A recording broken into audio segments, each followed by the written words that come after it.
Carbohydrates can be defined as hydrates of carbon, मतलब carbon and water. Carbon के भी n number of molecule हो सकते हैं, वाटर के भी n नंबर ऑफ मॉलिक्यूल हो सकते हैं, तो इसका जनरल फॉर्मूला बन जाता है CnH2O होल n। केमिकली हम इसको एक और डेफिनेशन देंगे, पॉली हाइड्रोक्सी एल्डिहाइड और पॉली हाइड्रोक्सी कीटोन। इसका क्या मतलब है? पॉली हाइड्रोक्सी मतलब बहुत सारे हाइड्रोक्सी ग्रुप होंगे और एक एल्डिहाइड ग्रुप होगा, तो पॉली हाइड्रोक्सी एल्डिहाइड होंगे, और बहुत सारे हाइड्रोक्सी ग्रुप और दूसरा कीटोन ग्रुप हो एक, तो उसे बोलेंगे पॉली हाइड्रोक्सी कीटोन। तो अब लास्ट लेक्चर में हमने देखा था बायोमोलिक्यूल्स को दो कैटेगरीज में रखा जा सकता है। Carbohydrate is one of the biomolecule, इसको भी दो ही कैटेगरीज में रखेंगे। पहली कैटेगरी जो कि स्मॉल कार्बोहाइड्रेट्स की आ गई, माइक्रोमोलिक्यूल्स की आ जाएगी, और दूसरी कैटेगरी जो कि लार्ज कार्बोहाइड्रेट्स की आएगी, that will be called as macromolecules. तो देखिए जो कार्बोहाइड्रेट्स हैं, छोटे कार्बोहाइड्रेट, उसे बोला जाएगा मोनोसैकेराइड, मतलब कि ये सिंगल यूनिट का बना हुआ है, सिंगल शुगर की बनी हुई है। ये मान लीजिए एक मोनोसैकेराइड है। अब ये मोनोसैकेराइड फर्दर और मोनोसैकेराइड्स के साथ पड़ी है, उनसे बाइंड कर जाए, ये बन गया डाइसैकेराइड। थर्ड से बाइंड कर जाए ट्राइसैकेराइड, सिमिलरली टेट्रा, पेंटा, हेक्सा, हेप्टा, ऑक्टा, नोना, डेका। तो जब सिंगल था तो उसे बोल दिया मोनोसैकेराइड, बाइंड किया दो हो गए डाइसैकेराइड, 2 से लेके अगर 10 तक मोनोसैकेराइड बाइंड कर जाएं एक दूसरे से, तब हम उसे बोलते हैं ओलिगोसैकेराइड। और अगर 10 से भी ज्यादा, मोर देन 10 मोनोसैकेराइड हो, तब हम इसे बोलते हैं पॉलीसैकेराइड। तो अब ये जो पॉलीसैकेराइड्स हैं, ये तो हो जाते हैं बड़े कार्बोहाइड्रेट्स, इनको हम अलग कैटेगरी में पढ़ने वाले हैं, बड़े कार्बोहाइड्रेट्स को। और जो मोनोसैकेराइड है, this is a small carbohydrate, इसको अलग से पढ़ने वाले हैं। तो पहले हम स्टार्ट करते हैं स्मॉल कार्बोहाइड्रेट्स को पढ़ना। तो कार्बोहाइड्रेट्स को अब दो कैटेगरीज में डिवाइड करके पढ़ेंगे अगेन। पहली कैटेगरी जिनके पास पॉलीहाइड्रोक्सी के अलावा एक एल्डिहाइड ग्रुप है, that will be called as aldose sugars या एल्डोजेस। एंड दूसरे जिनके पास पॉलीहाइड्रोक्सी के अलावा सिंगल कीटोन ग्रुप है, उन्हें बोलेंगे कीटोसिस। एल्डोसिस का एग्जाम्पल है ग्लूकोज, इसे हमने डिटेल में पढ़ना है। देन राइबोज, एंड कीटोसिस का एग्जाम्पल है फ्रक्टोज। इन तीनों को हमने डिटेल में स्टडी करना है। तो स्टार्ट कर रहे हैं हम ग्लूकोज से। Glucose is the simplest monosaccharide, इसका फॉर्मूला है C6H12O6।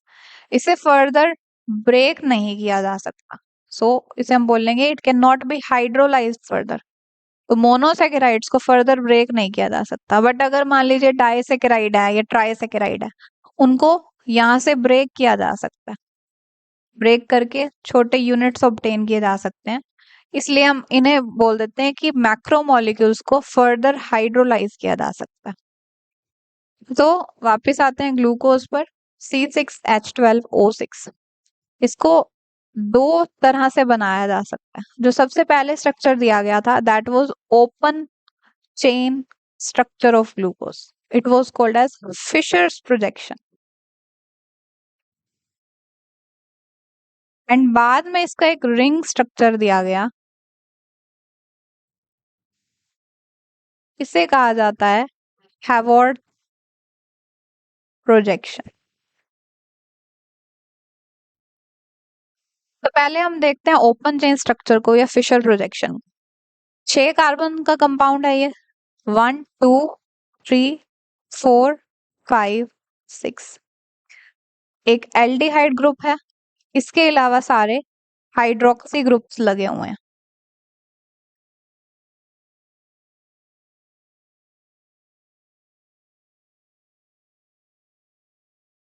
तो ये हो जाता है C6H12O6 दैट इज ग्लूकोज। इसका ही एक आइसोमर ड्रॉ करते हैं।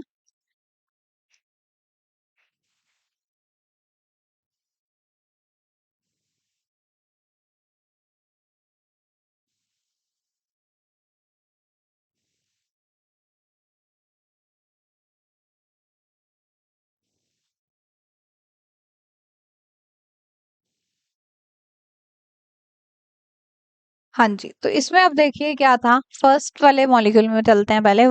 कार्बन 1 2 3 4 5 6।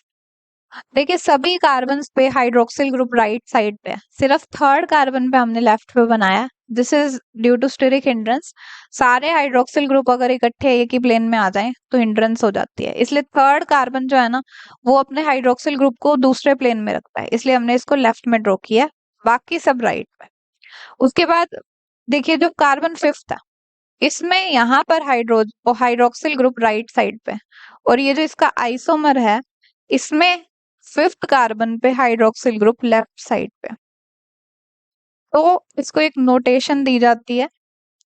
उसमें क्या होता है कि सेकंड लास्ट कार्बन पे अगर हाइड्रोक्सिल ग्रुप राइट साइड पर हो तब उसे हम बोल देते हैं कि that the structure is a D form, और अगर लेफ्ट साइड पे है तो उसे हम बोलेंगे that structure is L form. तो इसे हम बोल देंगे पूरा डी ग्लूकोज एंड इसे बोल देंगे एल ग्लूकोज। तो ये हो जाता है open chain structure of glucose. अब मैंने आपको बताया कि हाइड्रोक्सिल ग्रुप अगर इकट्ठे आ जाएं तो उसमें हिंड्रेंस हो जाती है। यहाँ पर देखिए ये हाइड्रोक्सिल ग्रुप इकट्ठे आ गए, यहाँ पर इकट्ठे आने की वजह से ये सारे स्टेबल नहीं होंगे, रिएक्टिव होंगे। अब तब यहाँ एक रिएक्शन होगा। जो ऑक्सीजन है, फिफ्थ कार्बन का हाइड्रोक्सिल ग्रुप है, उसकी ऑक्सीजन, उसके पास इलेक्ट्रॉन्स हैं। ये इलेक्ट्रॉन्स जाकर इस कार्बन पे अटैक करेंगे। जैसे ही ये अटैक हुआ ये बॉन्ड ऊपर गया। अब हमारे पास क्या आ जाएगा, यहाँ पर हो जाएगा O नेगेटिव, बिकॉज ये बॉन्ड ऊपर उठ गया। इस कार्बन के साथ हाइड्रोजन यहाँ बना दिया हमने। इस कार्बन के साथ, कार्बन 1 के साथ कार्बन 5 के हाइड्रोक्सिल ग्रुप के ऑक्सीजन ने आकर बॉन्ड कर लिया। कार्बन 5 का ये जो ऑक्सीजन था इसने यहाँ पर रिंग बना ली। तो ये एक ऐसा रिंग लाइक स्ट्रक्चर बन जाता है जिसे कहा जाता है हेमी एसिटल स्ट्रक्चर। इस स्ट्रक्चर को डिटेल में हैवॉर्थ साइंटिस्ट ने पढ़ा था, उन्हीं के नाम पर इसे क्या दिया जाता है, हैवॉर्थ प्रोजेक्शन। तो उन्होंने 6 मेंबर्स की रिंग बनाई, उसमें से एक ऑक्सीजन को मेंबर बनाया। तो ये ऑक्सीजन हो गया, उसके अलावा कार्बन 1 2 3 4 5। अब कार्बन 6 कहाँ जाएगा, कार्बन 6 को हम इस प्लेन से बाहर रखेंगे, इस रिंग से बाहर रखेंगे। उनके अलावा जो भी एटम्स रह गए उनको अरेंज कर दीजिए।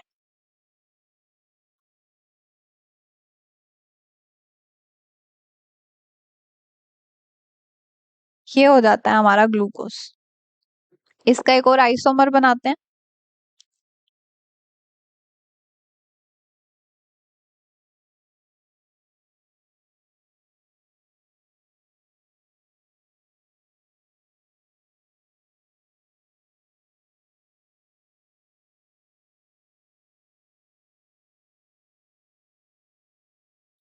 अब इस आइसोमर में देखिए जैसे हमने ये दो फॉर्म्स पढ़ी थी जिसमें फिफ्थ कार्बन पे, सेकंड लास्ट कार्बन पे OH राइट में था, उसको हमने D फॉर्म बोल दिया, और OH लेफ्ट में हुआ तो उसको L फॉर्म बोल दिया। वैसे ही यहाँ पर कार्बन 1 पे अगर OH नीचे की तरफ है तो उसे बोल देंगे हम अल्फा फॉर्म, और अगर कार्बन 1 पे OH ऊपर की तरफ है उसे बोल देंगे beta form. And these both are anomers of each other. ऐसे आइसोमर्स जिनमें कार्बन 1 पे डिफरेंस हो, उन्हें बोला जाता है anomers. Now next example of aldoses is ribose sugar. Ribose sugar एक पेंटोज शुगर है, मतलब इसके पास C5 है। इसको पूरे फॉर्मूला को निकालने के लिए हम कार्बोहाइड्रेट्स का जनरल फॉर्मूला लगाते हैं, CnH2O होल n। तो n की वैल्यू 5 पुट कर दीजिए, C5H2O whole 5, then C5H2 multiply 5 is 10O5. This is the formula of ribose sugar. Similarly अभी जो हमने ग्लूकोज किया है, हेक्सोज शुगर किया है, 6 कार्बन थे उसमें, तो वैल्यू पुट करिए C6H2O होल 6, देन C6H12O6। तो इस तरह से हम अलग अलग शुगर्स का फॉर्मूला ऑब्टेन कर सकते हैं, सिर्फ उनकी n की वैल्यू जान के। अब वापस आते हैं राइबोज शुगर पे।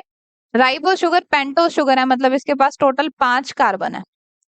ये आरएनए का कंपोनेंट है, राइबो न्यूक्लिक एसिड का कंपोनेंट है। इसको ड्रॉ करते हैं हम। सबसे पहले इसका ओपन चेन स्ट्रक्चर ड्रॉ करेंगे। टोटल 5 कार्बन हैं, एक एल्डिहाइड ग्रुप होगा because it is a aldose sugar.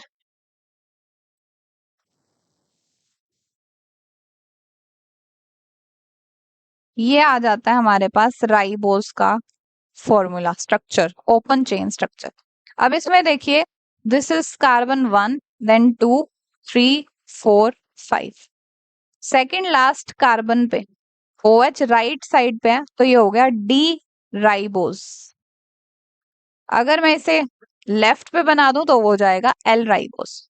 उसके बाद देखिए, यहाँ पर सारे हाइड्रोक्सी ग्रुप एक ही प्लेन में लाई कर रहे हैं, तो ये अनस्टेबल होगा। इसलिए वजह से हम ये कहते हैं कि आरएनए राइबो न्यूक्लिक एसिड एक स्टेबल मॉलिक्यूल नहीं है, बिकॉज उसमें बहुत सारे हाइड्रोक्सी ग्रुप एक प्लेन में लाई कर रहे होते हैं, तो उसमें स्टेरिक हिंड्रेंस की वजह से रिपल्शंस होती हैं, एंड इस रिपल्शंस की वजह से ये जो सेकंड लास्ट कार्बन का हाइड्रोक्सी ग्रुप है, इसके इलेक्ट्रॉन्स रिएक्टिव हैं, यहां अटैक करेंगे, कार्बन 1 पे अटैक करेंगे। अब ये स्ट्रक्चर क्या बनेगा,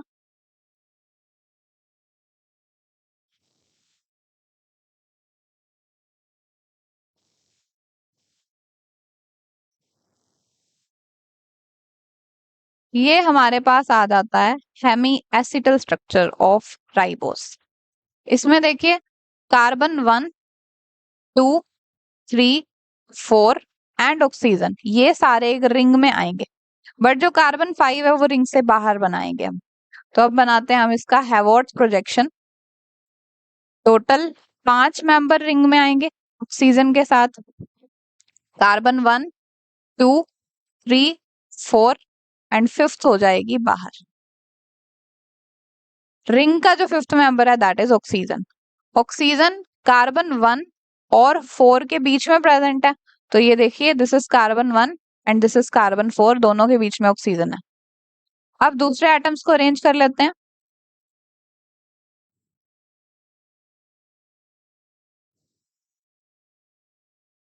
तो ये हो जाता है हमारा पूरा राइबोज शुगर का हैवॉर्ट्स प्रोजेक्शन। अब इसमें देखिए, कार्बन 1 पे OH नीचे है, मतलब ये अल्फा हो गई फॉर्म। अगर OH ऊपर बना देंगे तो that will be called as beta anomer. This will be beta ribose. जब इवोल्यूशन हुई तो जेनेटिक मटेरियल में कुछ चेंजेस आए। ओल्ड जेनेटिक मटेरियल था ribonucleic acid. Ribonucleic acid का कंपोनेंट है ये राइबोज शुगर। अब इस राइबोज शुगर में हम देख रहे हैं कि कार्बन 2 और कार्बन 3 पे OH रिंग के नीचे लाई कर रहे हैं। दोनों ही हाइड्रोक्सी ग्रुप सेम प्लेन में रिंग के नीचे लाई करते हैं, एक दूसरे के आमने सामने। इस प्लेन में लाई करने की वजह से इन दोनों में रिपल्शन होते हैं। रिपल्शन है तो ये पूरा जो रिंग है ये स्टेबल नहीं होगा। तो स्टेबिलिटी लाने के लिए नेचर ने एक चेंज किया। वो चेंज ये था कि कार्बन 2 से ऑक्सीजन को रिमूव करवा दिया। ऑक्सीजन रिमूव हो गई तो अब इसे बोल देंगे डी ऑक्सी राइबोस। राइबोस में से ऑक्सीजन रिमूव हुई है।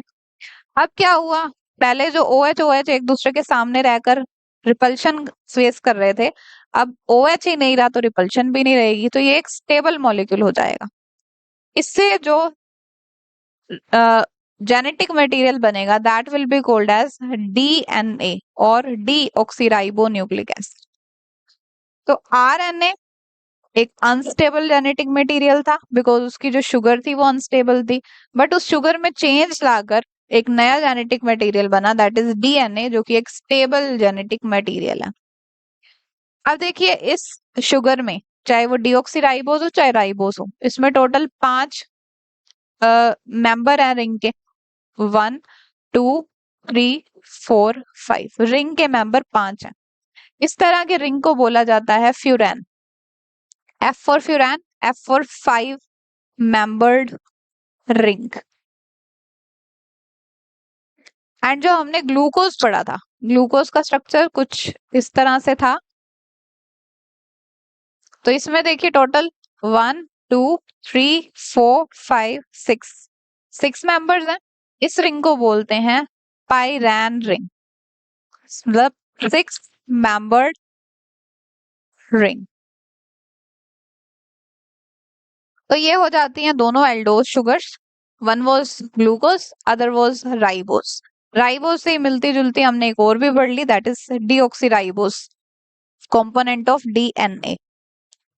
अब देखिए DNA में एक थोड़ी सी और चेंज है। नॉर्मली हम कार्बोहाइड्रेट का फॉर्मूला लेते हैं CnH2O होल N।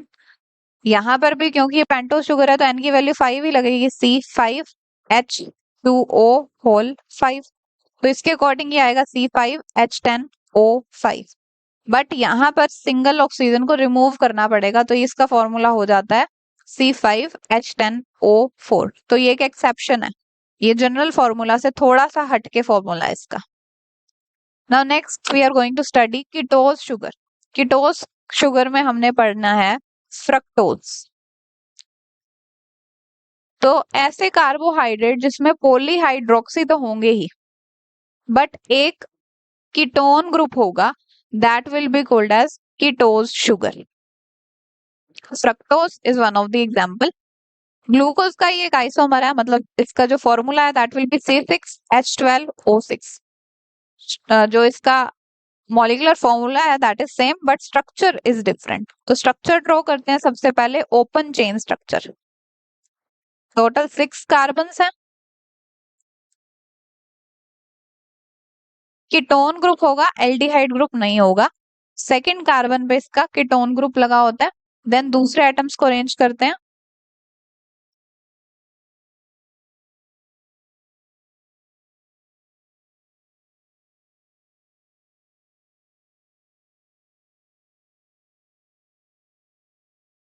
तो देखिए ये हो जाता है फ्रक्टोज। इसमें क्या है, हमने सेकेंड कार्बन पे कीटोन ग्रुप लगाया, थर्ड कार्बन पे OH को लेफ्ट पे रखा और सभी में हाइड्रोक्सिल ग्रुप राइट में आते हैं। देन सेकेंड लास्ट कार्बन पे देखिए 1 2 3 4 5 6 सेकेंड लास्ट कार्बन पे OH राइट साइड पे, सो it is D form of fructose. OH left पे होता तो वो L फॉर्म हो जाती। अब अगेन 3 का OH एक ही प्लेन में लाई कर रहे हैं तो यहाँ पर रिपल्शन होएगी, ये OH रिएक्टिव होगा, इसके इलेक्ट्रॉन्स उठकर इस कार्बन पे अटैक करेंगे। तो यहाँ पर कुछ इस तरह से होगा। अब क्या हुआ,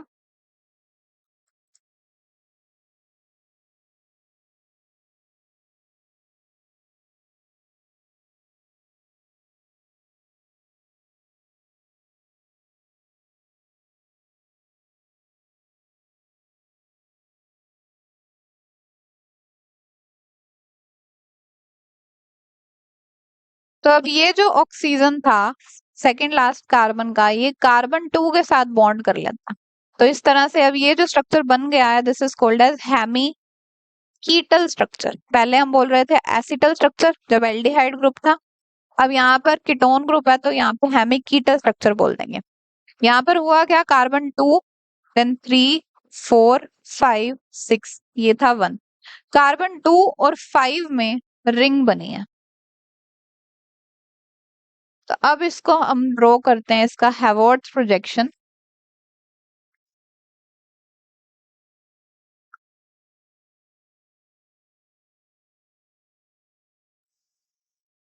फ्रक्टोज के हैवर्थ प्रोजेक्शन में हमने क्या करना है, पहले तो फर्स्ट कार्बन को छोड़ देना है, रिंग से बाहर निकाल देना है। सेकंड और जो यहाँ पर थी फिफ्थ कार्बन, इसके बीच में हमने ऑक्सीजन को बॉन्ड बनवाना है। One, sorry, this is one, this is two, then three, four, five, and एक और बाहर की तरफ आएगा रिंग से, दिस इज सिक्स्थ कार्बन। तो अब देखिए सेकंड और फिफ्थ के बीच में ओ बॉन्ड बना रहा है। दूसरे एटम्स को अरेंज कर लीजिए।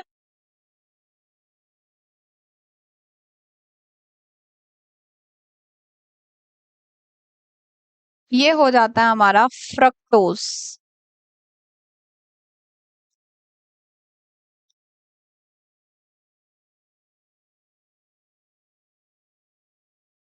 अब आप लोगों को कमेंट सेक्शन में मुझे बताना है कि ये फ्यूरैन शुगर है या पायरैन शुगर है। नेक्स्ट हम स्टार्ट कर रहे हैं डाइसैकेराइड्स। दो मोनोसैकेराइड्स जब एक दूसरे से बॉन्ड बना लेते हैं तब उसे हम बोल देते हैं डाइसैकेराइड। ये जो बॉन्ड बनता है इनके बीच में, this bond is called as glycosidic bond और ग्लाइकोसिडिक लिंकेज। इसको और डिटेल में भी हम पढ़ेंगे। कुछ एग्जाम्पल्स देख लेते हैं डाइसैकेराइड्स के, जिसे आपको याद रखना है। Sucrose, famous disaccharide, it is made up of glucose and fructose. इसे इमेजिन कर लीजिए, ग्लूकोज जो कि एक 6 मेंबर्ड रिंग का कंपाउंड है और फ्रक्टोज जो 5 मेंबर्ड रिंग का कंपाउंड है, दोनों एक दूसरे से कंबाइन करेंगे, बॉन्ड बनाएंगे तो वो हो जाएगा sucrose. Next is maltose, it is formed of 2 glucose molecules. Then आ जाता है lactose, it is made from glucose and galactose.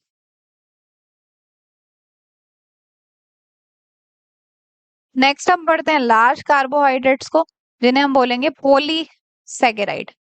Polysaccharide 10 से ज्यादा मोनोसैकेराइड यूनिट के बने होते हैं। मतलब अगर मोनोसैकेराइड 10 या उससे ज्यादा एक दूसरे के साथ बॉन्ड बना के, चेन बना के रहने लग जाएं तो उसे हम बोल देंगे पॉलीसैकेराइड।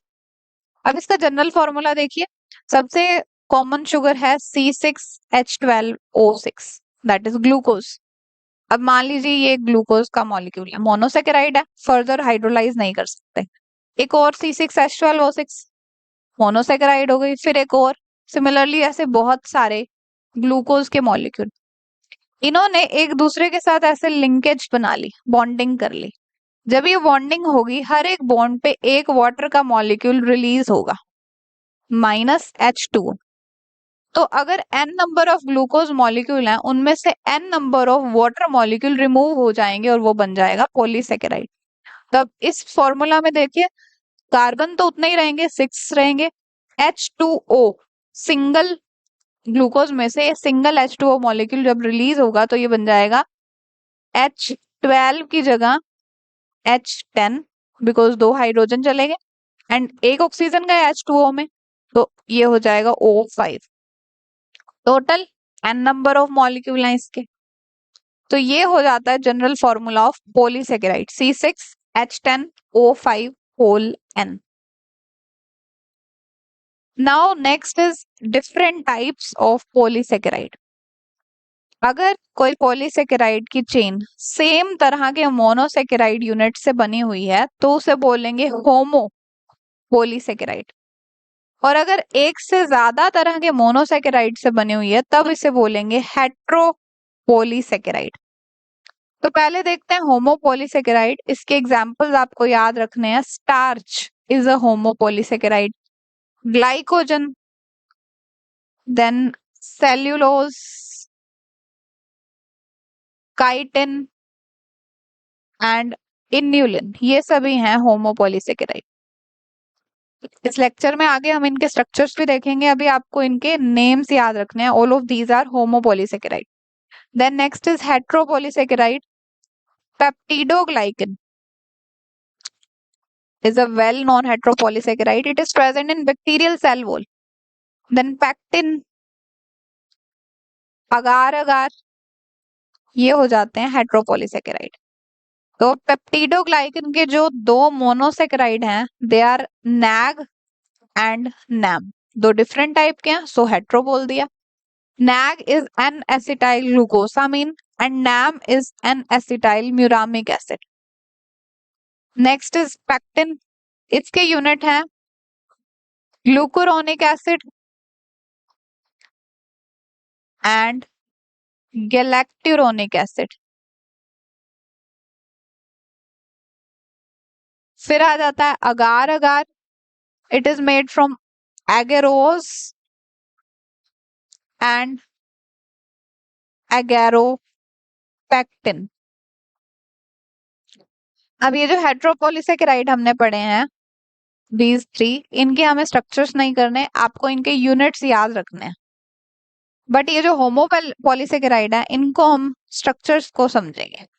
तो अब देखिए, ये जो सभी होमोपॉलीसेकेराइड है, बेस्ड ऑन फंक्शंस, इनको डिफरेंट टाइप्स में रखा गया है।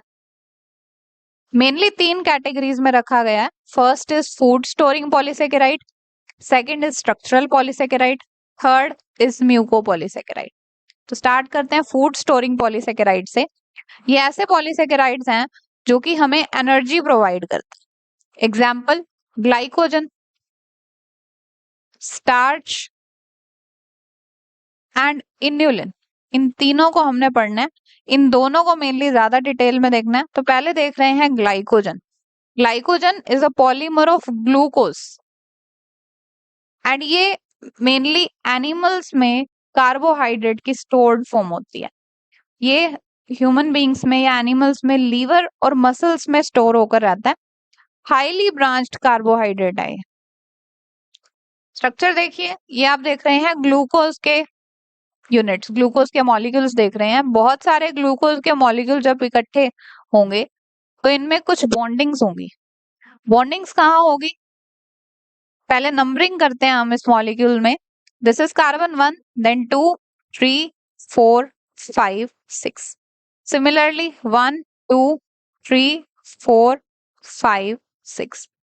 अब देखिए, जो कार्बन 1 है और कार्बन 4 है, 1 of this glucose molecule and 4th carbon of this glucose molecule. यहाँ पर आप देख रहे हैं हाइड्रोक्सी ग्रुप है, ये नीचे की तरफ है, मतलब अल्फा पोजीशन में।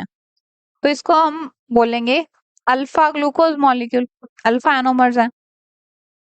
अब जो ये हाइड्रोक्सी ग्रुप है, ये एक दूसरे के जब पास आएंगे, अनस्टेबल है, तो यहाँ से वाटर मॉलिक्यूल रिमूव हो जाएगा, यहाँ से भी रिमूव हुआ।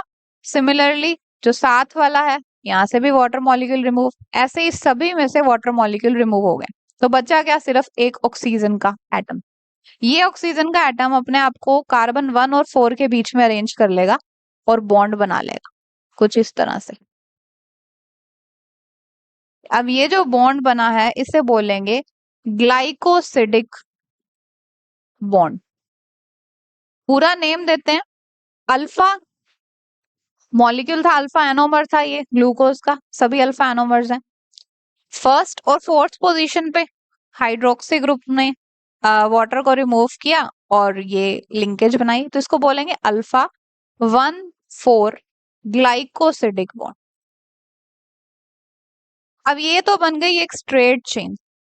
अब इसी तरह से बहुत सारे ग्लूकोज के मॉलिक्यूल्स होते जा रहे हैं, तो यहाँ ब्रांचिंग भी देखने को मिलेगी। बहुत सारी चेन, स्ट्रेट चेन्स अपने आप को अरेंज कर लेंगे पैरेलली।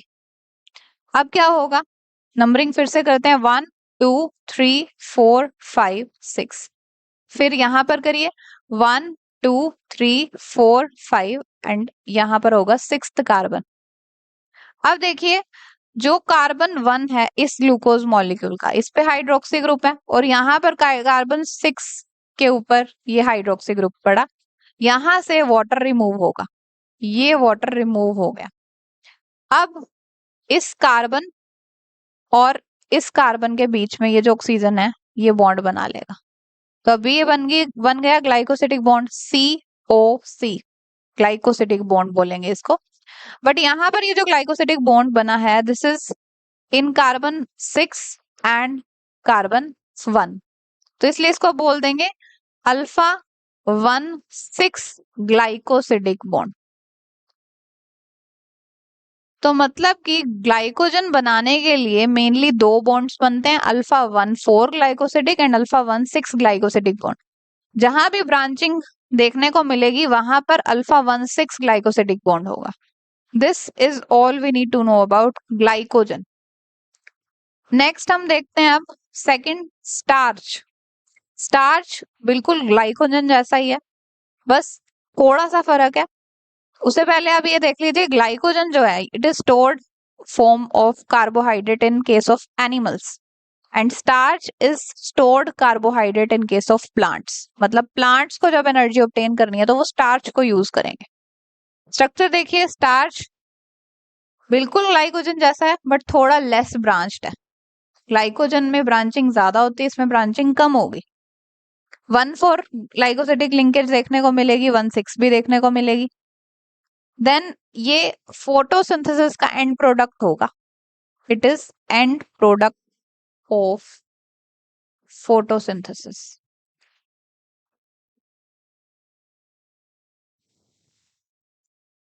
अब देखिए, स्टार्च मैंने बोला कि ये ग्लाइकोजन से थोड़ा कम ब्रांच्ड होगा, बट कुछ जगह पे, कुछ ऐसी जगह होंगी जहाँ पे ये ज्यादा ब्रांचिंग भी शो करेगा। तो पहली वो जगह देखते हैं जहाँ पे ये कम ब्रांच होगा या फिर ब्रांच होगा ही नहीं, उसे हम बोलेंगे unbranched part of starch. And जो दूसरा है that is branched part of starch. जो अनब्रांच्ड पार्ट है इट इज 20 to 30%, 20 से 30% स्टार्च का पार्ट अनब्रांच्ड होता है एंड जो बचा हुआ 70 से 80% पार्ट है इट इज ब्रांच पार्ट। तो मतलब जो ज्यादा पार्ट है वो ब्रांच्ड है। इस अनब्रांच्ड पार्ट को बोलते हैं अमाइलोस एंड ब्रांच्ड पार्ट को बोला जाता है अमाइलोपेक्टिन।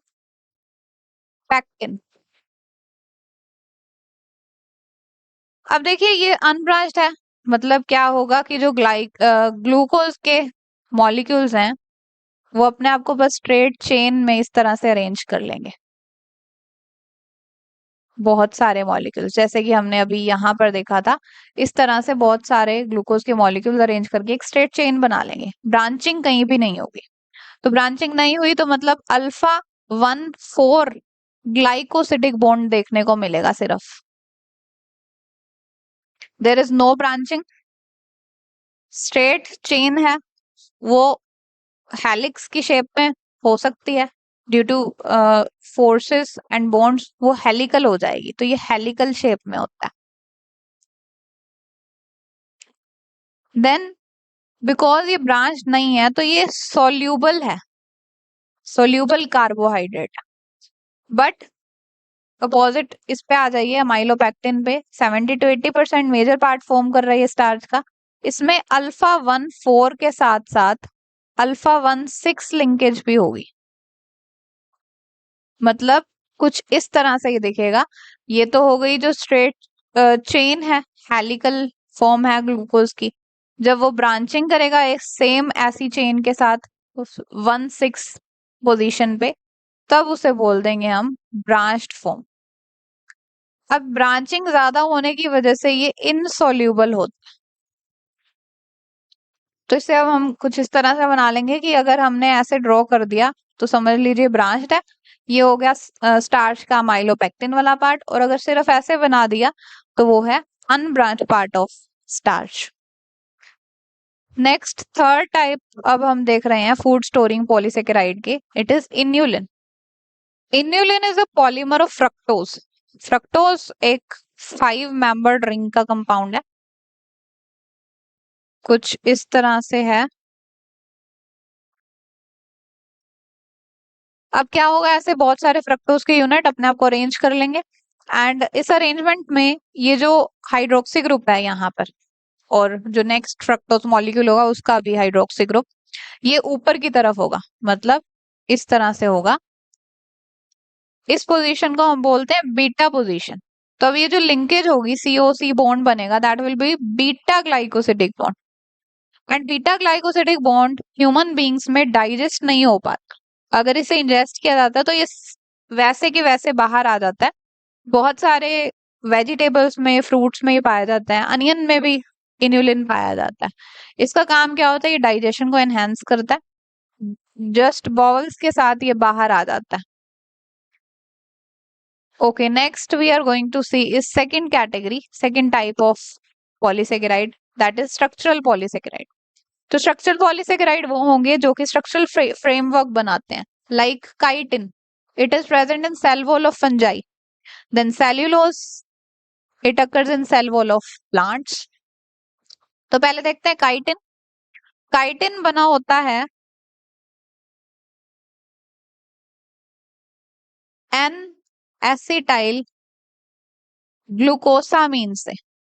एन एसिटाइल ग्लूकोसामीन के बहुत सारे यूनिट्स काइटिन बनाते हैं एंड इसमें बीटा 1,4 लिंकेज देखने को मिलती है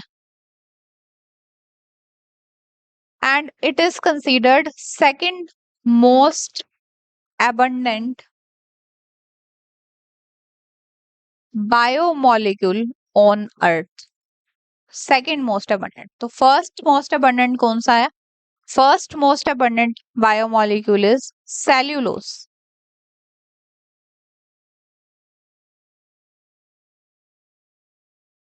ये पाया जाता है प्लांट्स की सेल वॉल में। It is basically fibrous homopolysaccharide, unbranched होता है, ब्रांचिंग नहीं देखने को मिलती इसमें। तो मतलब इसमें भी 1,4 लिंकेज ही होगी, 6 लिंकेज नहीं मिलेगी। एंड ये 1,4 लिंकेज भी बीटा लिंकेज होती है, बीटा एनोमर होते हैं इनमें। तो अगर बीटा लिंकेज है मतलब जो हाइड्रोक्सी ग्रुप है वो रिंग के ऊपर की तरफ बनाएंगे हम। नेक्स्ट फिर आ जाते हैं हम थर्ड कैटेगरी पे एंड दैट इज म्यूकोपोलीसेकेराइड।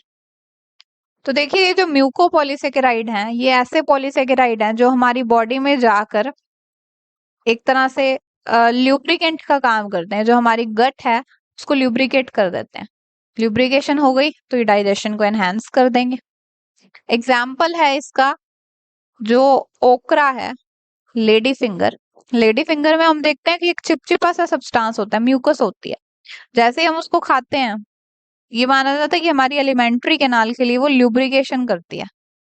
इसके अलावा बनाना हो गया, ये भी बहुत अच्छा है गट हेल्थ के लिए। It contains mucopolysaccharide. एंड प्लांटागो ओवेटा,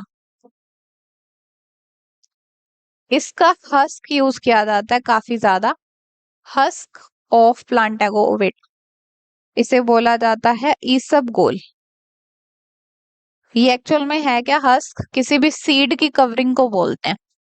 तो जो प्लांटागो ओवेटा है इसकी सीड की जो कवरिंग है उसको जब ड्राई किया जाता है, व्हाइट सीड्स की कवरिंग होती है, उसे ईसबगोल बोल देते हैं। तो इसको खाया जाता है ताकि जो गट हेल्थ है उसको थोड़ा इंप्रूव कर लिया जाए, म्यूकस ऐड ऑन कर ली जाए। So it is mucopolysaccharide. Next हम पढ़ने जा रहे हैं types of sugar based on presence और एब्सेंस ऑफ रिडक्शन एंड। जिसमें रिडक्शन एंड प्रेजेंट है उसे बोला जाता है रिड्यूसिंग शुगर एंड जिसमें रिडक्शन एंड प्रेजेंट नहीं है उन्हें बोला जाता है नॉन रिड्यूसिंग शुगर्स। तो पहले देखिए ये जो पर्पल कलर में आप मॉलिक्यूल देख रहे हैं, दो मॉलिक्यूल ग्लूकोज के हैं। दोनों मॉलिक्यूल एक दूसरे से बाइंडेड हैं, बॉन्ड बना हुआ है। इस डाइसेकेराइड मॉलिक्यूल को बोला जाता है माल्टोज। दो ग्लूकोज के मॉलिक्यूल यूनाइट हो जाते हैं और माल्टोज बना देते हैं। सिमिलरली नेक्स्ट आप देख रहे हैं जो ब्लू कलर के मॉलिक्यूल्स हैं, this is glucose and this is fructose. दोनों ने यहाँ पर बॉन्ड बना रखे हैं। तो जब ग्लूकोज और फ्रक्टोज बाइंड करते हैं तब इस डाइसेकेराइड को बोला जाता है सुक्रोज। अब देखिए ऊपर वाले में देखिए माल्टोज में देखिए यहाँ आप देख रहे हैं कार्बन 1 पे OH प्रेजेंट है, खाली OH पड़ा है, free OH is there. Due to this hydroxy group ये रिडक्शन कर सकता है, मतलब इसको हम बोल सकते हैं कि कार्बन 1 पे reduction and reducing and present है। तो इसलिए इस शुगर को हमने बोल दिया this is a reducing sugar. But यहां देखिए इस मॉलिक्यूल में फ्री हाइड्रोक्सी ग्रुप नहीं पड़ा कार्बन 1 पे, तो इसलिए सुक्रोज को बोला जाता है नॉन रिड्यूसिंग शुगर बिकॉज इसके पास रिडक्शन एंड प्रेजेंट नहीं है। उसके बाद कुछ टर्म्स देखते हैं। देखिए हम जानते हैं कि ग्लूकोज के मॉलिक्यूल में अगर हाइड्रोक्सी मॉलिक्यूल कार्बन वन पे जो हाइड्रोक्सी ग्रुप है वो नीचे हो तो उसे बोल देंगे हम अल्फा ग्लूकोज, और अगर हाइड्रोक्सी ग्रुप कार्बन वन पे ऊपर की तरफ हो तो उसे बोलते हैं बीटा ग्लूकोज। इन दोनों को बोला जाता है, both of these are anomers of each other. तो मतलब एक चेन वाले स्ट्रक्चर को जब हमने रिंग में बनाया तो उस रिंग में ये दो आइसोमर्स एग्जिस्ट करते हैं, these are anomers of each other. तो ये साइक्लिक स्ट्रक्चर में एग्जिस्ट कर सकते हैं, हैवॉर्थ प्रोजेक्शन में एग्जिस्ट कर सकते हैं। ये जो कार्बन वन है जिसपे हाइड्रोक्सी ग्रुप को हम देखते होते हैं, इस कार्बन को बोला जाता है एनोमेरिक कार्बन। तो अब ये आइसोमर्स थे साइक्लिक स्ट्रक्चर में। अब नेक्स्ट देखते हैं हम ओपन चेन स्ट्रक्चर में क्या आइसोमर्स हो सकते हैं। ये आप देख रहे हैं, this is glucose molecule, glucose का एक ओपन चेन स्ट्रक्चर ड्रॉ किया है। इसमें सभी हाइड्रोक्सी ग्रुप राइट साइड पे होते हैं, सिर्फ कार्बन 3 का जो हाइड्रोक्सी ग्रुप है वो लेफ्ट पे बनाते होते हैं। तो ये तो होता है नॉर्मल ग्लूकोज। बट अगर ग्लूकोज में कार्बन 2 पर हाइड्रोक्सी ग्रुप को अपोजिट डायरेक्शन में लगा दिया जाए, लेफ्ट साइड पे हमने OH लगा दिया, अब इस आइसोमर को बोला जाएगा मैनोज।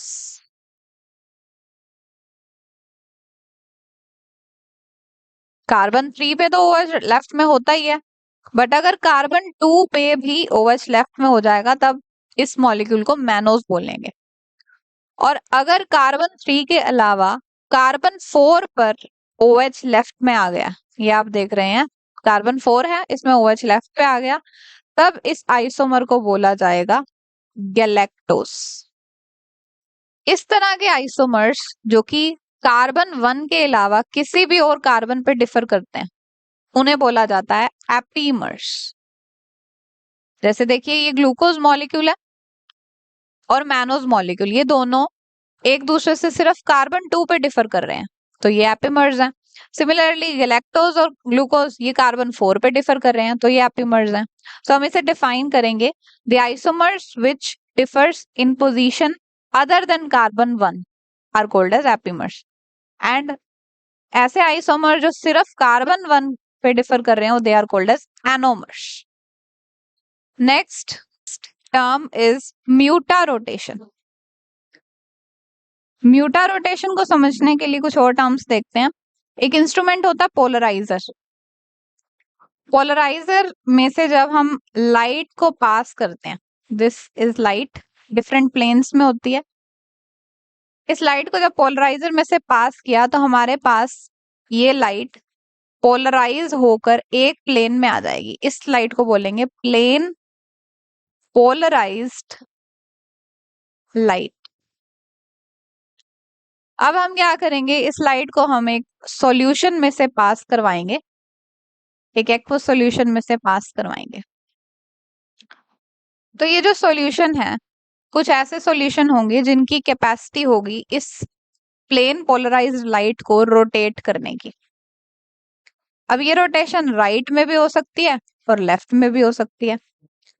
अगर राइट में हो रही है तो इसे बोल देंगे पॉजिटिव रोटेशन है, या फिर इस कंपाउंड को फिर बोल देंगे कि ये डेक्स्ट्रो रोटेटरी है, डेक्स्ट्रो, बिकॉज ये राइट में रोटेट कर रहा है, डी से डिनोट कर लेंगे इसको। और अगर लेफ्ट साइड पे रोटेट किया तो इसे हम बोलेंगे कि ये कंपाउंड लीवो रोटेटरी है, नेगेटिव से डिनोट करेंगे।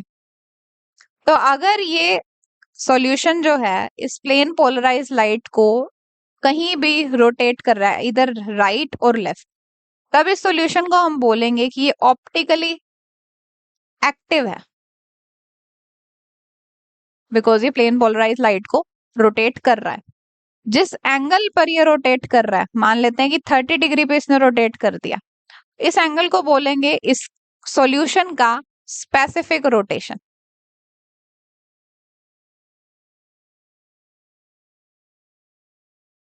अब ये जितने भी ऑप्टिकली एक्टिव कंपाउंड्स होते हैं वो सिर्फ वही प्लेन पोलराइज लाइट को रोटेट कर सकते हैं। ऐसा इसलिए है क्योंकि इनके पास एक कायरल कार्बन होता है, बट जिनके पास कायरल कार्बन नहीं है, मतलब कार्बन के अराउंड 4 अलग एटम्स नहीं है, वो ऑप्टिकली इनएक्टिव होंगे, मतलब कि वो प्लेन पोलराइज लाइट को रोटेट नहीं कर पाएंगे। तो अब क्या हुआ, इसको हम एक एग्जाम्पल से समझते हैं। मान लीजिए हमने यहाँ पे इस एक्वस सॉल्यूशन ये जो बनाया है, ये हमने ग्लूकोज को लेकर बनाया। तो ग्लूकोज जो है वो अल्फा और बीटा आइसोमर का बना हुआ है, अल्फा ग्लूकोज और बीटा डी ग्लूकोज। जो अल्फा ग्लूकोज है वो प्लेन पोलराइज लाइट को 112 डिग्री राइट में रोटेट कर सकता है, और बीटा 19 डिग्री राइट में रोटेट कर सकता है। तो जब भी ये फ्रेशली प्रिपेयर सॉल्यूशन लिया तो ये इस एंगल्स पे रोटेट करेगा।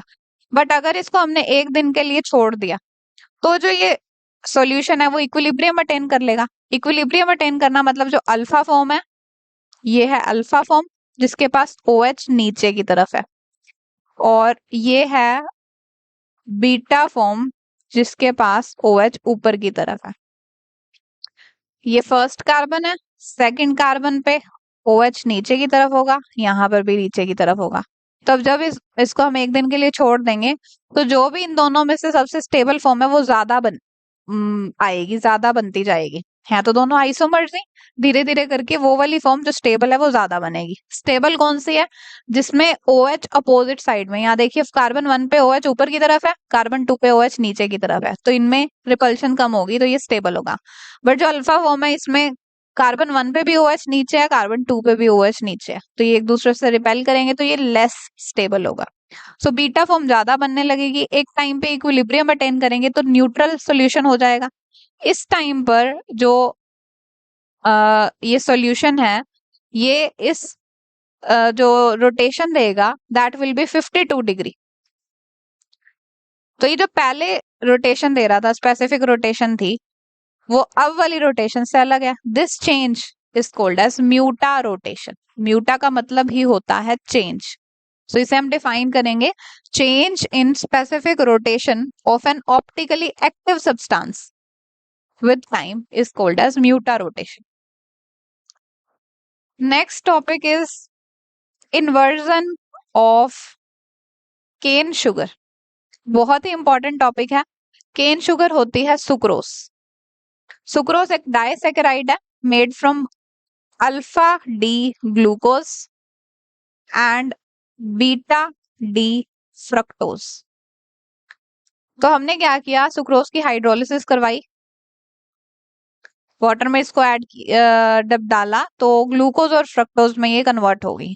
तो पहले क्या देखा गया कि जो सुक्रोज का सॉल्यूशन था, सुक्रोज डेक्स्ट्रो रोटेटरी था, जो प्लेन पोलराइज लाइट थी उसको राइट साइड पे रोटेट कर रहा था। बट जब इसको हाइड्रोलाइज करवा लिया और इसके मोनोसेकेराइड आ गए, तो जो अल्फा डी ग्लूकोज है it is dextrorotatory, positive में रोटेशन करता है, 52.5 डिग्री पॉजिटिव रोटेट कर देता है। और जो बीटा डी ग्लूकोज है it is levorotatory, negative side पे, लेफ्ट साइड पे रोटेट करता है, अराउंड 92.4 डिग्री रोटेशन देता है। तो अब ये जो पर्टिकुलर जो अलग अलग मोनोसेकेराइड्स आ गई, इनका रोटेशन क्या है कि राइट साइड में तो कम एंगल पे रोटेट हो रहा है, लेफ्ट साइड में ज्यादा एंगल पे रोटेट हो रहा है। तो जो नेट रोटेशन है वो कितना हो जाएगा, 92.4 minus 52.5, almost 40 degree net rotation हो गया। कहाँ पर? लेफ्ट साइड पे लीवो रोटेशन ज्यादा हो गया। तो पहले जो ये बोल लीजिए कि मदर कंपाउंड था वो तो डेक्स्ट्रो रोटेटरी था, बट जब उसको हाइड्रोलाइज किया तो जो उसके कॉन्स्टिट्यूएंट्स आए उनकी जो नेट रोटेशन है वो लीवो रोटेशन है। सो इस तरह के चेंज को, उल्टा चेंज आया, इसे बोलते हैं inversion.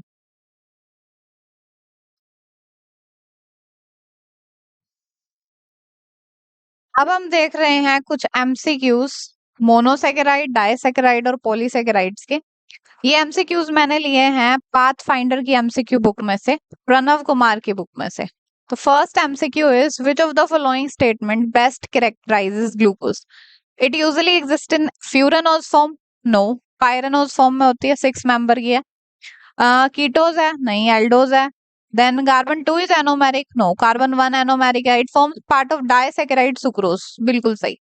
Which of the three which three of the following molecule will rotate plane polarise light? Plane polarise light को रोटेट करेगा मतलब कि ऑप्टिकली एक्टिव कौन सा होगा? तो जो भी कायरल कार्बन कंटेनिंग होगा वो ऑप्टिकली एक्टिव होगा।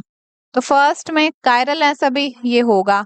इसमें ये सेकंड जो ये वाला कार्बन है ये कायरल नहीं है, 2 H है इसके ऊपर, मतलब सेम एटम्स हो गए, तो ये कायरल नहीं है तो ऑप्टिकली एक्टिव भी नहीं होगा। ये कायरल है तो ऑप्टिकली एक्टिव है, ये भी। So P, R and S, answer number C. Which of the following statement are correct? Anomers differ in configuration at glycosidic carbon. Glycosidic carbon मतलब कार्बन 1, बिल्कुल सही। Epimer differ in configuration at any carbon other than glycosidic carbon. बिल्कुल सही। In aldose C1 is anomeric carbon. ये भी सही है। Epimers differ in chemical properties. हाँ बिल्कुल। जो ग्लूकोज है और मैनोज है, एपिमर्स है, केमिकल प्रॉपर्टीज डिफरेंट है। सो ये भी करेक्ट है। सो इसमें PQRS all of these are correct. Glucose and mannose are epimers, this means that, इसका मतलब ये है कि ये किसी एक कार्बन other than anomeric carbon differ करते हैं। कार्बन 1 से कोई भी दूसरा और कार्बन हो उस पर डिफर करते हैं। They differ only in configuration of one carbon atom. Option number D. Next is glucose and galactose are two isomeric monosaccharide known as epimers. They differ in C4. Molecular structure of glucose is given below. Identify the incorrect statement. ये molecular structure है, it is L form of glucose, left पे OH, सही है, L है। It is aldose, बिल्कुल। It contains 4 chiral centre, हाँ जी, 1, 2, 3 and 4, ये चारों कायरल सेंटर्स हैं। उसके बाद इट गिव्स 20 डिफरेंट स्टीरियोआइसोमर्स। ये इनकरेक्ट स्टेटमेंट है, हमें पूछा था which is incorrect, this one is incorrect statement. ऐसा क्यों है? क्योंकि इसके पास 4 कायरल सेंटर हैं, तो इसके हम स्टीरियोआइसोमर्स कैसे निकालेंगे? 2n, n is number of chiral center, 2⁴ it will be 16. Choose the mismatch. First is D glucose, D fructose, anomers हैं ये दोनों, no, यही mismatch है। Next, how many different disaccharide containing D galactose plus D glucose are possible? Galactose और glucose को लेकर disaccharide हमें बताने कितने पॉसिबल हैं। तो पहले हम मान लेते हैं गैलेक्टोज को हेड मान के चलेंगे, इसके ऊपर ग्लूकोज के सभी जो कार्बन है उनका टैग करा के इसको टेल मान के चलते हैं। तो जितने आएंगे वो ऑब्टेन कर लीजिए। फिर ग्लूकोज को, डी ग्लूकोज को हेड मान के और डी गैलेक्टोज को टेल मान के डायसेकेराइड बनाएंगे, तो टोटल 20 हमारे पास आ जाएंगे। What is not true about monosaccharide? They are colorless, soluble in water, sweet in taste, soluble in non-polar solvent. Monosaccharide हमें बताना not true, तो नॉन पोलर सॉल्वेंट में soluble नहीं होते। Option number D is not true. Cyclic form of pentose and hexose sugar are formed as a result of covalent bond, okay, between carbonyl group and hydroxyl group. It may be हेमीएसिटल, हेमीकीटल भी हो सकता है और फ्यूरेनोज और pyranose भी हो सकते हैं, all of these. Then ring structure of glucose is due to formation of hemiacetal and ring formation between, glucose में जो रिंग बनती है वो C1 और C5 के बीच में बनती है। Molecular structure of disaccharide is given, identify the compound. तो ये हमारे पास पहला जो है दिस इज 6 कार्बन का हो गया ये, और ये भी सेम है, दोनों ही सेम है, ग्लूकोज ग्लूकोज है दोनों, तो 2 ग्लूकोज बनाते हैं maltose. Option number B is correct here. Next, which of the following statement about disaccharide is correct? Trehalose and sucrose non reducing sugars है, हमें बताना है विच इज करेक्ट। बिल्कुल नॉन रिड्यूसिंग है, रिड्यूसिंग एंड नहीं होता इनके पास। सैलोबायोस कंटेन β14 ग्लाइकोसिडिक बॉन्ड, ये भी सही है। सैलोबायोस ये भी एक डायसेकेराइड है जो जिसके पास β14 ग्लाइकोसिडिक बॉन्ड होता है। Lactose is galactose β14 glucose, again correct. Sucrose dextro rotatory है, बिल्कुल 66.5 डिग्रीज पे रोटेट करती है राइट में, तो PQRS सभी करेक्ट है। Next, which of the following is correct statement? All monosaccharide in their hemiacetal and hemiketal form are reducing sugar. जितने भी मोनोसेकेराइड है, मोनोसेकेराइड तो मतलब सिंगल मॉलिक्यूल हाइड्रोक्सी ग्रुप होगा उनके पास, तो वो उन रिड्यूस कर ही सकते हैं, सो करेक्ट है ये। आगे देख लीजिए, सुक्रोज इज रिड्यूसिंग शुगर, नहीं, नॉन रिड्यूसिंग है। All disaccharide form from head to tail condensation are non reducing sugar, no. Reducing sugar do not exhibit muta rotation, ऐसा कुछ नहीं है। Which of the following statement about sucrose is false? No free aldehyde or ketone group in sucrose. Contain alpha 1 to glycosidic bond. Oxygen bridge between glucose and fructose is between anomeric carbon. Sucrose can reduce Fehling solution. तो हमें बताना है which of the following is false about sucrose. तो जो sucrose है non reducing sugar है, falling solution को reduce नहीं कर सकती है। सो ये बोल रहा है कि कर सकती है, so this is wrong. Next है choose the mismatch. Amylose contain alpha 1 four glycosidic bond, correct है। D glucose 1 phosphate has phosphoric it is phosphoric acid ester of glucose, ठीक है। फर्स्ट पोजीशन पे अगर फॉस्फेट लग जाता है तो फॉस्फोरिक एसिड एस्टर हो जाता है। देन ग्लाइकोसाइड्स, ग्लाइकोसाइड्स होते हैं जिसमें शुगर और नॉन शुगर कंपोनेंट हो। It forms when sugar react with acid, no, this is mismatch. उसके बाद acetal forms when hemiacetal react with alcohol. Hemiacetal होता है एक तो COC लगा हो और दूसरा हाइड्रोक्सी ग्रुप हो। अगर ROH एक और आके इससे रिएक्ट कर गया, यहाँ पर आके रिएक्ट कर गया, वाटर निकल जाए और ये बन जाए COR देन COR, दो अल्कोहल ग्रुप लग गए और COC हो गया, तब ये बन जाता है एसिटल। तो हेमी एसिटल में जब फिर अल्कोहल आया तभी ये बना, ये भी करेक्ट है। हमें मिसमैच ही बताना, तो C इज मिसमैच। नेक्स्ट है which of the following statement is correct? First, change in optical rotation of sucrose upon hydrolysis is called inversion, correct. Fructose is keto sugar having furan ring, correct.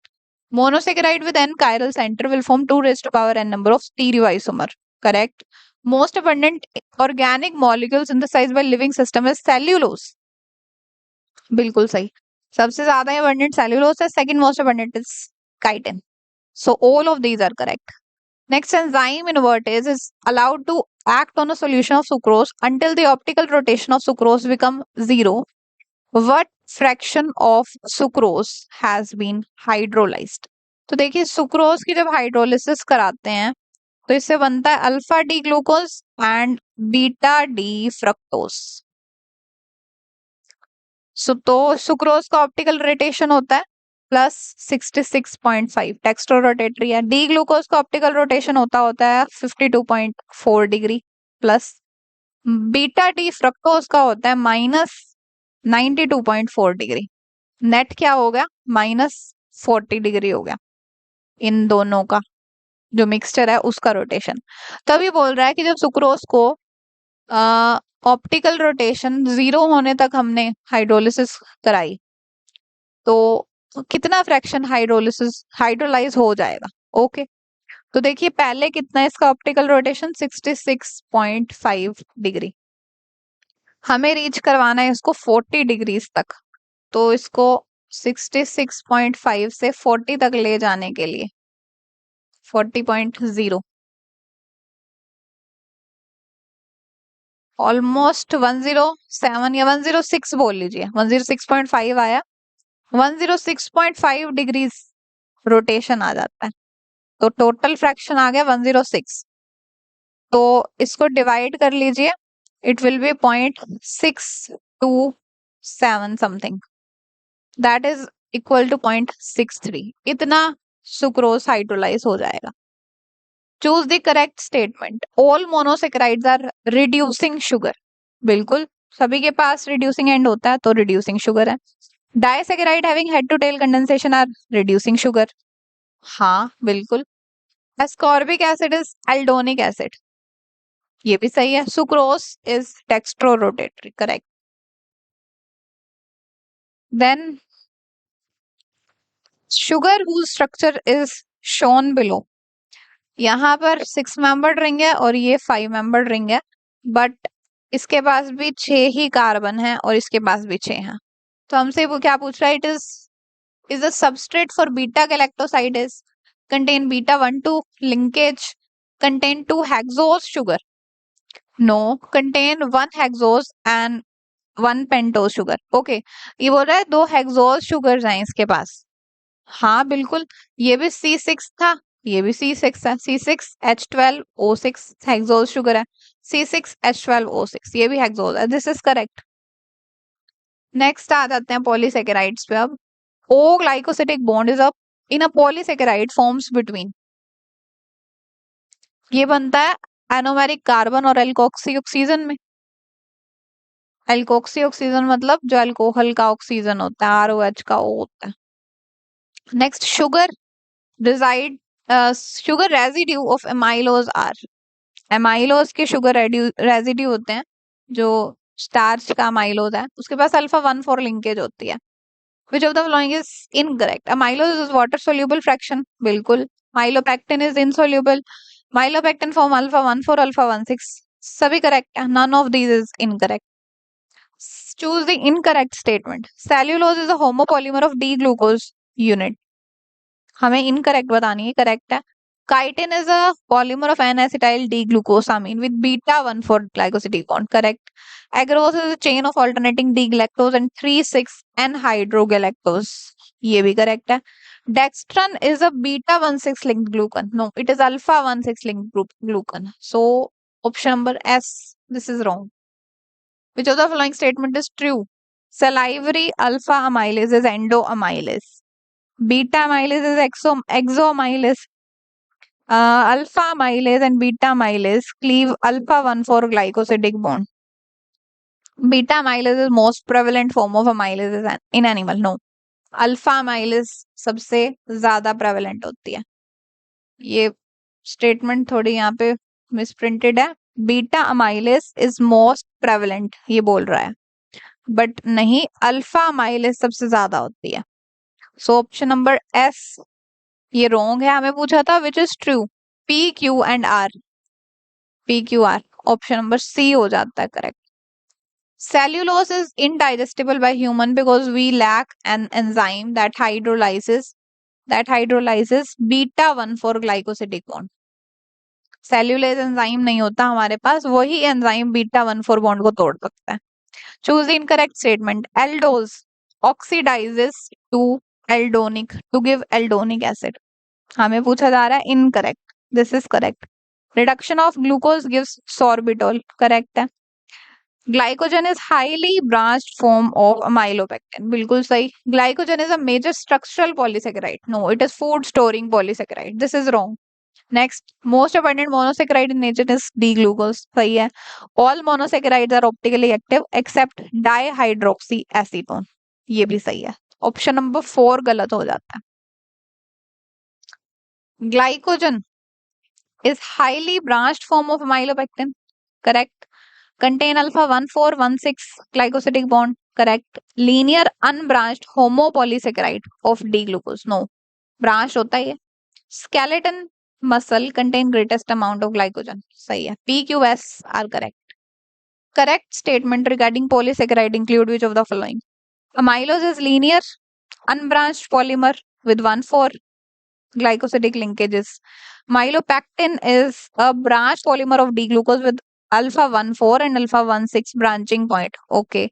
Cellulose is composed of linear chain of D-glucose unit joined by alpha 1,4 glycosidic bond. No. Cellulose is joined by beta 1,4 glycosidic bond. इसने हमें बताया था, बोला था correct statement बतानी है। First two correct है, third wrong है।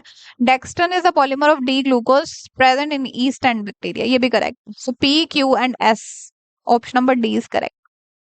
Next, which of the following is not true about glycosaminoglycan? Glycosaminoglycans जो होते हैं they are negatively charge heteropolysaccharide, correct है ये। Make complex with protein and form proteoglycan, okay. Composed of repeating disaccharide unit. Keratin sulfate contain acidic sugar. This is wrong. Next, which of the following is true about glycosaminoglycans? GSGs के बारे में। GSGs are linear polymer of repeating disaccharide. हमें बताना है which are true. सही है। GSGs have negative charge. Again correct. Heparin a natural anticoagulant is a GST, ये भी सही है। Hyaluronic acid is a proteoglycan, no, this is wrong. हमें क्या पूछा गया? ट्रू बताने हैं हमें, सो पी क्यू आर ये करेक्ट है, ऑप्शन डी। पेप्टिडोग्लाइकन नैग और नैम का पॉलीमर है, ये हेट्रोपॉलीमर, ऑप्शन नंबर पी यही कह रहा है, सही है। Next is covalently linked with tetrapeptide this, इसमें ये टेट्रापेप्टाइड भी होता है। Is present in bacterial cell wall, correct. Sensitive to lysozyme which cleaves the bond nap between NAM and NAG, बिल्कुल सही। P Q R S, all